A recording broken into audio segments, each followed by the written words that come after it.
Hi, so today I'm going to talk about food and how Modgarden is solving for food in large cities or urban environments.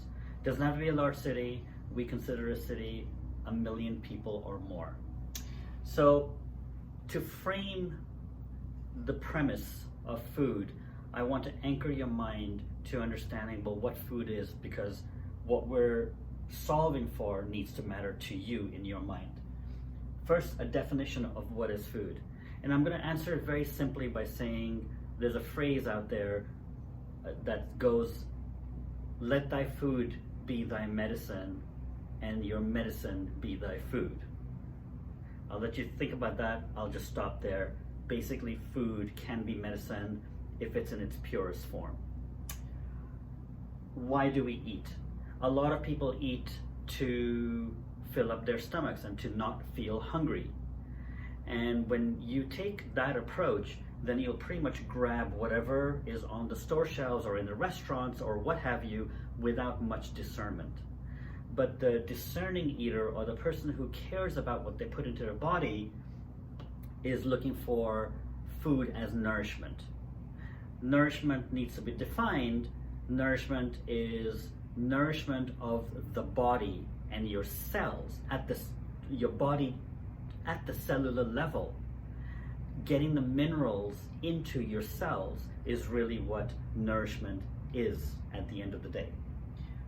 And then the final question to kind of anchor your thinking is, well, how does food happen? Where is food coming from?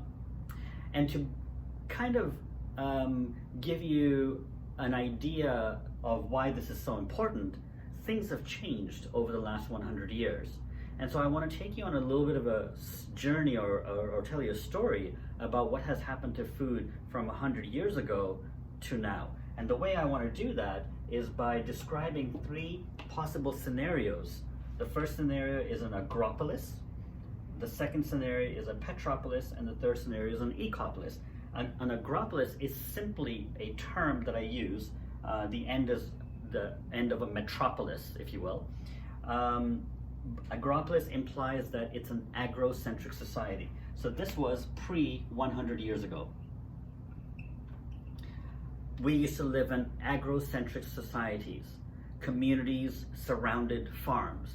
Farming was democratized. A petropolis is a city of today where lots of people are gravitating towards cities. More and more cities are being built, but there's very little thought that actually goes into keeping the city having a net positive impact in the environment as it relates to the city, and having a regenerative effect as it relates to the city and the environment, and then what happens with food. And I'll walk through that. And the last one is an ecopolis, or the definition ecopolis, which is basically taking a mixture of the agropolis and the petropolis and turning it into embodying the fact that we are going to be living in cities and we cannot stop that trend of migration and building, but turn those buildings and that infrastructure into something that has a net positive impact to the environment and has a regenerative effect on the way food is done. Again, I'm not the one. Modgarden isn't the one that's going to create the ecopolis, but Modgarden plays its role as it relates to how it does food in this new environment, or in this new proposed environment. I don't think this exists today. There are postulates that are on the table where people are beginning to speak about it, especially in not the smart city, in the sustainable cities or the green city realm. But still, that conversation isn't happening because people are not speaking about net positive on a wider scale that it should be. That topic should be addressed as. So before I get into details of these, I want to just describe to you Modgarden.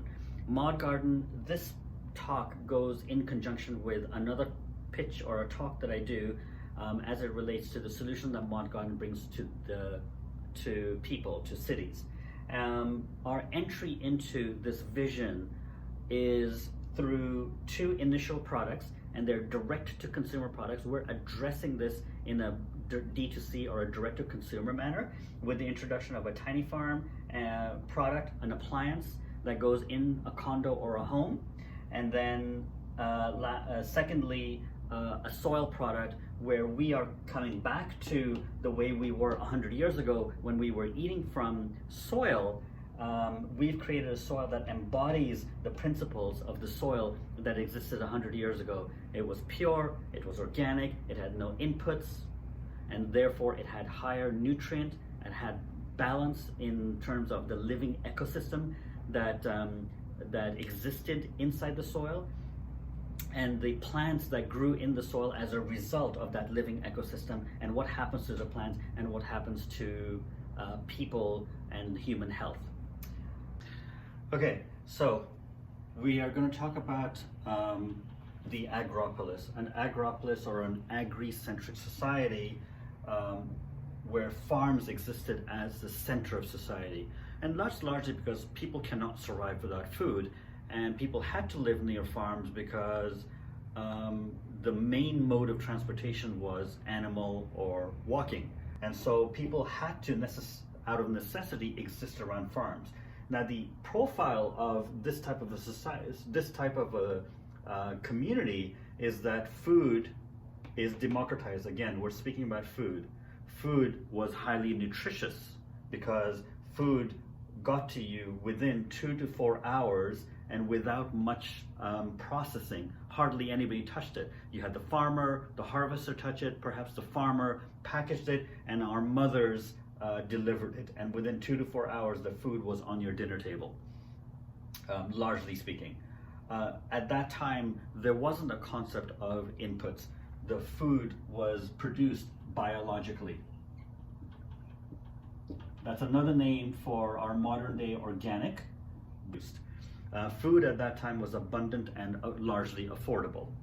And then lastly, another profile of this was that this society had a net positive impact to the environment. It did not, this society or this community, this type of community, or many of these communities did not have an impact to climate change. Okay, so let's talk about today's environment. So today we live in an environment which is, I'm going to call it a megacity environment. Everybody knows, has heard the term megacity. Megacity simply means that a city has crossed the 10 million persons mark.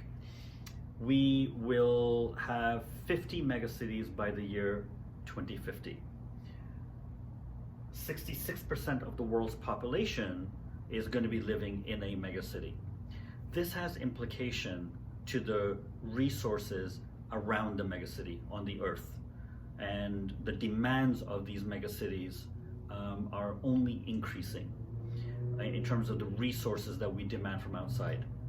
So just speaking about food, the way food is done today in an ever expansive megacity environment is that as the city gets bigger and bigger, farms also, there's this philosophy, or there's this thinking that farms also need to get bigger and bigger to supply ever growing populations. That's actually the opposite of what should be happening, but this is what's happening today. And it's so much so that there were 6.6 million farms. The statistics speak for themselves. 100 years ago, there's now less than 2 million farms in the US. So as the cities get bigger and more consolidated, you're seeing greater farms taking over smaller farms, and the implication to that is a loss of biodiversity also. For instance, there were 463 varieties of lettuce 100 years ago. Today there's less than 30, and there's a whole bunch of other plants and fruits and vegetables that are losing that variety, and we're seeing the same type of crops keep coming up over and over again and landing on our dinner plate. So the other implication here is also that the average age of the farmer is an aging population, and that knowledge of real farming is also dying off. And we're entering into an era of city-based farming. And that city-based farming is largely synthetic. That city-based farming is becoming more centralized, as I described. As the farms get, as the cities get bigger, the farms also get bigger and become, and consolidation continues to occur in a more centralized way. The purchase of Amazon,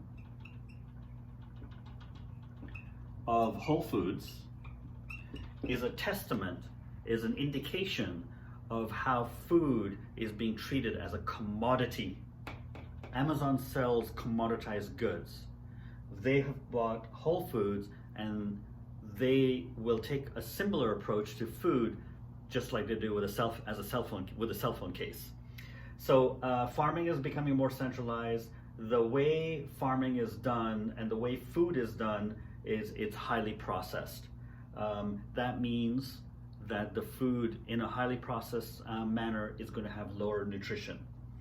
The inputs in order to accomplish this are ever increasing. So inputs into the soil create imbalances in the soil. The soil is basically dead, and you need more and more input interventions in order to grow the plant.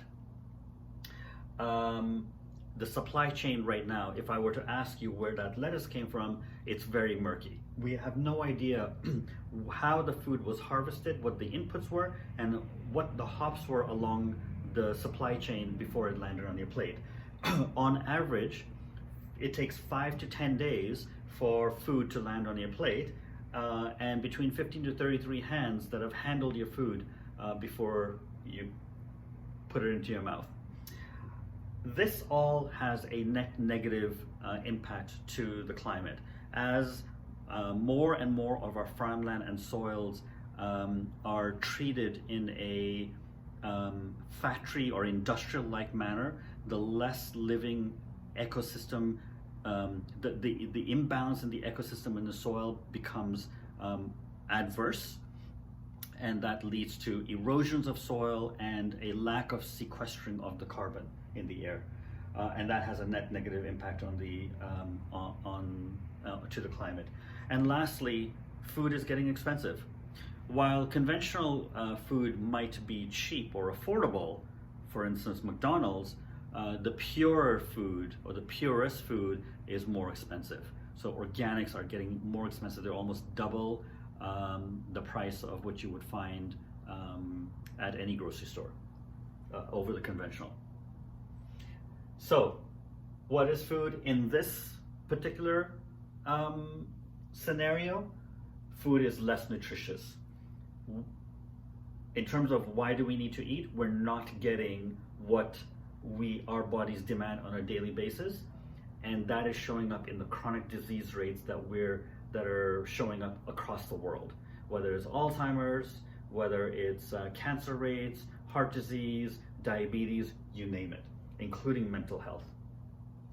Where does food come from? In this particular situation, or in this particular scenario, we don't know. It's murkier. Okay, so let's describe the Modgarden solution and how Modgarden would work. So Modgarden is made up of several products. One of the main products that Modgarden is made up of is the tiny farm and the soil. So the appliance, which is the hardware, goes inside the condo or the home. Each condo would have each condo has waste, and approximately 40% of all the waste is considered compost waste. So this is non-MSW. We're not counting municipal solid waste as the waste that we would take as compost. This is table scraps and perhaps paper or cardboard. So in the basement, we're proposing, in the basement of each tower, there is the garbage room. And in the garbage room, we have the ability to break down the compost waste and rejuvenate it. basically repurpose that compost waste so that it can become usable again. And the proposal is to do it in every single condo tower. It doesn't require a lot. We actually have the solution for that. So the tiny farms are in the condos. People compost the soil, they compost their table scraps, they go down, it goes down to the garbage room. In the garbage room, it's mechanically broken down and biologically broken down, and then it's sent off to the soil warehouse. Because Modgarden makes its own soil, it requires some inputs. One of those inputs is for worm feed. So you have to feed the worms, and the worms like certain types of food. We would feed the worms, and then whatever waste comes out from the worms is something that goes as an input into our soil. So that's what's going on there, and then we're packaging and productizing the output and bringing it back and reselling it back into the condo towers. So what's happening here? It embodies the philosophy or the approach of what we're proposing as the ecopolis. Again, the ecopolis marries an agrocentric society with the current metropolis or the mega city society, which is a city with tall buildings and high density areas, and turns it into a regenerative one. In this case, food becomes democratized again, back into the hands of the individual people, if they choose to be. Food, because it's now at your fingertips, 0 hands are touching your food, and it's traveling 0 miles. And because of that, the food is even more nutritious, because we're growing it in soil that's biologically based. There is no supply chain anymore. So we've basically cut out all the supply chain. This is about as extensive as the supply chain gets. The food becomes abundant and affordable in terms of the purest food becomes more abundant. You can grow as much as you want, and at half the price of the groceries that we experience today. The impact to the environment is net positive. Because of this circular economy that we're creating here, we have a net positive impact to the environment. And finally, this entire process is completely transparent. So, going back to the main 3 questions that I posed. What is food? Food grown biologically is healthy for you. Food grown synthetically, as it is done today globally with fertilizers and hydroponics and synthetic inputs, is not so good for you. Why do we eat? Well, in this particular case, we respond to eating food as medicine, and we begin to get that with the nutritious value going right back up again in this Modgarden centric solution. And then answering the question, where does food come from? We remove the murkiness that we are experiencing today as it relates to food coming to us today, and completely make it transparent with you growing your own food at your fingertips in an easy way. And then this entire process is tied up with blockchain, so every input or every ingredient that is used for the soil that we produce is tracked through blockchain, so you know exactly what the source of that ingredient is. So that is essentially the solution that Modgarden is proposing for the future. Our entry into this grand vision, if you will, is by introducing a B2C model, which is direct to consumer, appliance for consumers with the tiny farm and with the soil, and then eventually end up with a circular economy, not only for condos, but we would also introduce a B2B model for grocery and restaurant.